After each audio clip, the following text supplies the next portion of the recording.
करणाऱ्याला फाशी, न्याय द्या, न्याय द्या, महिलांना न्याय द्या, न्याय द्या, न्याय द्या, महिलांना न्याय द्या. महिलांवर पाशवी अत्याचार करणाऱ्या नराधमांना फाशीची शिक्षा झालीच पाहिजे. महिलांवर पाशवी अत्याचार करणाऱ्या नराधमांना फाशीची शिक्षा झालीच पाहिजे. महिलांचा अवमान आणि विटंबना करणाऱ्या नराधमांना फाशीची शिक्षा झालीच पाहिजे. महाराष्ट्रात महिलांच्यावर वाढते अत्याचार हे भयावह असून महिलांच्यात असुरक्षिततेचे वातावरण निर्माण झाले आहे. महाराष्ट्रात ठिकठिकाणी अनेक चिमुकल्या बालिकांच्यावर अत्याचार करण्यात आले, त्यामुळे माणुसकीला काळीमा फासण्यात आला आहे. त्यामुळे या प्रकरणातील सर्व दोषी आरोपींना फासावर लटकवण्यात यावे या मागणीसाठी पुरोगामी संघटनेच्या वतीने प्रांताधिकारी एकनाथ काळबांडे यांना निवेदन देण्यात आले आहे. या निवेदनात असे म्हटले आहे की पुरोगामी महाराष्ट्रात अत्याचाराचे प्रकार वाढीस लागले आहेत. अनेक नराधम हैवानाच्या रूपात फिरत आहेत. त्यामुळे सामाजिक सलोख्याला धोका निर्माण झाला असून त्याला वेळीच पायबंद घालणे आवश्यक आहे. अन्यथा महाराष्ट्रात अनर्थ माजेल आणि महाराष्ट्र शासन त्याला सर्वस्वी जबाबदार राहील. त्यामुळे कायदा सुव्यवस्था राखण्यासाठी या सर्व नराधमांना फासावर लटकवणे योग्य होईल, अशी मागणी आज पुरोगामी संघटनेच्या वतीने गडिंग्लज प्रांत कार्यालयाकडे करण्यात आली आहे. आज गेले 3-4 महिने नुसता धुमाकूळ चाललेला आहे. जो पहिला सुरुवात खरातने जी सुरुवात केली ती अतिशय, परंतु त्याच्यामध्ये त्याला अजूनही शिक्षा होत नाही आहे. खरातने त्याने अनेक स्त्रियांचे विटंबना केलेली आहे. आणखीन आपण भरपूर काशी त्यांनी संपत्ती गोळा करून त्या संपत्तीच्या जोरावर त्यानं अमानुष अशी कृत्य सुरू केलेली आहे. त्याचबरोबर त्या परवा नासरापूरमध्ये जे काही मुलीवर अत्याचार झाला, परंतु ती मुलगी तिला गोठ्यात घेऊन, एक अंजान मुलीला ती गोठ्यात नेऊन तिला वासरू दाखवतो असं सांगून तिच्यावर तिथं बलात्कार करून तिच्यावर दगडाने ठेचून तिची हत्या केली. किती घृणास्पद आहे हे, की एखाद्या लहान जीवाला सुद्धा मारताना त्याचा जीव कसा झाला असेल. त्याचबरोबर लातूरमध्ये अशीच घटना आज गेली ह्या 3 महिन्यामध्ये 14 ते 15 प्रकरणं इथं उघडकीस येतात, परंतु त्याच्यावर अजूनही कुठलीही कारवाई झालेली नाही आहे. तर अशा ह्या लोकांना शासन काय करते? जी लोकप्रतिनिधी तिथं निवडून गेलेले आहेत, आज कुठल्या रस्त्याचं उद्घाटन असू दे, कुठलं काही असू दे, तिथं मात्र हे अगदी तिथं जाऊन त्याचे उद्घाटन करतात. पण अशा ह्या प्रकारच्या अत्याचारावर जी बळी पडायला लागलेत, ज्या महिलांच्या वरती अश्लील चित्रफित काढून सगळीकडे त्यांची फिरवली जाते, म्हणजे ही विटंबना किती दिवस चालणार आहे? महिलांना भोग म्हणून वस्तू बघितली जाते. महिलांच्यावर अत्याचार वाढलेले आहेत. स्वतः आईवडील सुद्धा लहान मुलीला मारत आहेत. एकच घटनाने अशा शेकडो हजारो घटना घडलेल्या आहेत. पुलाची शिरोली असेल त्याचाही आम्ही निषेध करतोच, आणि परवा जे लहान मुलीच्यावर अत्याचार जे नरसापूर त्याचाही आम्ही निषेध करतो. आणि जिथं जिथं मुलींच्यावर बलात्कार, हत्या एवढेच नव्हे तर पुरुष महिलांच्या आपल्या पत्नीवर संशय घेऊन मारतो, अशी लाखो प्रकरणं आहेत. तर महिलांची सुरक्षितताच धोक्यात आलेली आहे. सरकारने त्याच्याकडे लक्ष दिलेलं पाहिजे. वाटायला लागलेला आहे. ज्या महाराष्ट्राला एक चांगली संस्कृती आणि परंपरा आहे ते आता कुठंतरी धुळीला मिळत आहे असं मला तरी वाटतं. कारण गेली 2-4 वर्षापासून जे काही या ठिकाणी महिलांच्यावर आणि बालकांच्यावर अन्याय आणि अत्याचार होत आहे ते खूपच शिगेला पोचले असं म्हणायला काय हरकत नाही. नातं म्हणायचं नाही, लहान मुलं म्हणायची नाहीत, बाप म्हणायचं नाही, आजोबा म्हणायचं नाही, पती म्हणायचं नाही, केवळ स्त्रियांच्यावर अन्याय आणि अन्याय होत चाललेला आहे. हे कुठंतरी थांबणं गरजेचं आहे. संपूर्ण महाराष्ट्राला काळीमा लावणाऱ्या या सर्व नराधमांना मी तरी म्हणतो की त्यांना केवळ फाशीची शिक्षा देऊन चालत नाही आहे.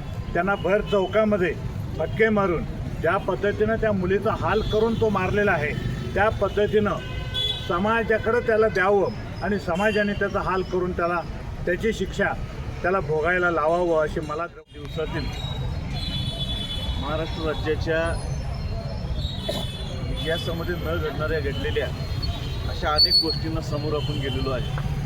विशेषतः महिलांच्या, लहान मुलींच्या बाबतीत ज्या काही पाशवी घटना घडल्या, निश्चितच त्याचा आम्ही आज इथे निषेध व्यक्त करत आहोत.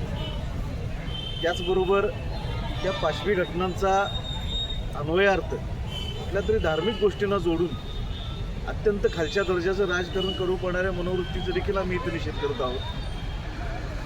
आज महाराष्ट्राची परिस्थिती न भूतो न भविष्यती इतकी भयानक परिस्थिती झालेली आहे.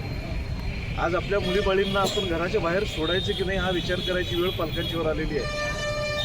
कोपऱ्या कोपऱ्यावर नराधम फिरत आहेत आणि याचं कारण एकच आहे, थोडंसं कुठंतरी गृह खातं अजूनही स्ट्रिक्ट व्हावं, कमी पडतंय असं आम्हाला एक वकील म्हणून मी तुम्हाला सांगू इच्छितो. जी काही भीती कायद्याच्या राज्यात हवी होती, ती कायद्याची भीती या कायद्याच्या राज्यामध्ये आज राहिलेली नाही आहे. हे दुर्दैवानं आज खेदाची बाब म्हणून सांगावं असं मला इथं वाटतं. ही स्त्रियांचा सन्मान करणारी संस्कृती आहे. म्हणून वारंवार आम्ही एका श्लोकाचं वर्णन करत असतो, यत्र नारयस्तु पूजन्ते रमन्ते तत्र देवतः. अर्थात जिथे स्त्रियांचा सन्मान केला जातो तिथे साक्षात देवसुद्धा असतात असं वर्णन आपण करतो. परंतु अलीकडे यत्र नारयस्तु भोगन्ते रमन्ते तत्र राक्षसः अशी वेळ समाज जीवनामध्ये आलेली आहे. सर्वत्र राक्षसांचा सैतानांचा संचार झालेला आहे आणि स्त्रियांचा भोग घेणे याचा जणू एक परवानाच त्यांना दिला आहे. अशा प्रकारे हे मोकाट जनावरांच्यासारखं ही सगळी मंडळी वागत आहे. त्यामुळे या सगळ्या नराधमांना कठोरातली कठोर शिक्षा होणे हीच अत्यंत काळाची गरज या ठिकाणी आहे, जेणेकरून सगळ्या समाजावरती याचा जरब बसू शकेल. अलीकडच्या महिन्याभरामध्ये अगदी नाशिकच्या प्रकरणापासून भोंदूबाबा खरातपासून त्या IT कंपनीपासून ते आपल्या पुलाच्या शिरोलीपर्यंत आणि इचलकरंजीमध्ये गेल्या 4 दिवसापूर्वी एका लहानशा मुलीवरती अगदी गर्भवती करण्यापर्यंत घडलेली घटना असेल आणि अगदी अलीकडं नसरापूर या ठिकाणी 65 वर्षीय या ज्येष्ठ नागरिकाने 4 वर्षाच्या चिमुरडीवर बलात्कार करून दगडांनी ठेचून शेणाच्या ढिगाखाली मृतदेह लपवण्याचा केलेला हा घृणास्पद जो प्रकार असेल. आणि अगदी काल परवा अकोल्यामध्ये सुद्धा घडलेली घटना की ज्याच्यामध्ये बाप लेकीला काळिमा फासणारी घटना, गतिमंद असणाऱ्या मुलीवर बापाने बलात्कार करावा आणि गर्भवती करावं. आता माणुसकी शिल्लकच राहिलेली नाही असा त्याचा अर्थ आहे. ही फक्त रानटी जनावरं माणसंच आता ही बनलेली आहेत आणि त्यामुळे या लोकांना केवळ नरमादाच आता दिसायला लागलेले आहेत. त्यांना आई बहीण ही नातीच आता संपलेली आहेत काय असं वाटायला लागलेलं आहे. तेव्हा माणुसकीला काळिमा फासणाऱ्या या सगळ्या घटनांचा पुरोगामी विचार संघटनांच्या वतीने या ठिकाणी आम्ही जाहीर निषेध करतो, त्यांचा धिक्कार करतो आणि या सर्वांच्यावरती फाशीची शिक्षा व्हावी अशा प्रकारची विनंती या ठिकाणी शासनाला करतो. आणि शासनाने खास करून, कारण आत्ता या दिसणाऱ्या वरकरणी घटना आहेत लोकांच्यापर्यंत आलेल्या, याचा अर्थ या घटना इतरत्र नाहीत अशातला भाग नाही. म्हणजे हे दिसणारं हिमनगाचं वरचं टोक आहे, याचं खालची असणारा जो भाग आहे तो समाजामध्ये फार भयानक विकृत स्वरूपाचा आहे. त्यामुळे शासनाने स्वतंत्र महिलांच्या सुरक्षेसाठी एक टास्क फोर्स यासाठी निर्माण करावं, जेणेकरून आमच्या महिला सुरक्षित राहू शकतील अशी विनंती शासनाकडे या ठिकाणी करतो. लहान मुली या असुरक्षित आहेत. अगदी नाशिक प्रकरणापासून तरी यांचं प्रमाण खूप वाढलेलं दिसतं. अशोक खरात हा जो नराधम आहे हा खरं त्याला राजाश्रय असल्यामुळं तो एवढा मोठा झाला आणि अशा प्रकारचे अनेक भोंदूबाबासुद्धा आपल्या महाराष्ट्रामध्ये आज कार्यरत आहेत. या सगळ्या भोंदूबाबांच्यावर पहिल्यांदा शासनानं बंदी घातली पाहिजे. अंधश्रद्धा निर्मूलन कायद्या अंतर्गत सर्व भोंदूबाबांना पहिला हद्दपार केलं पाहिजे. आणि या दृष्टीनं जे समाजामध्ये आज महिलांच्यावर अत्याचार अन्याय चाललेला आहे, ते जे अन्याय करणारे गृहस्थ आहेत या सर्वांना कठोरात कठोर अशी शिक्षा आणि लवकरात लवकर शिक्षा व्हावी अशी या ठिकाणी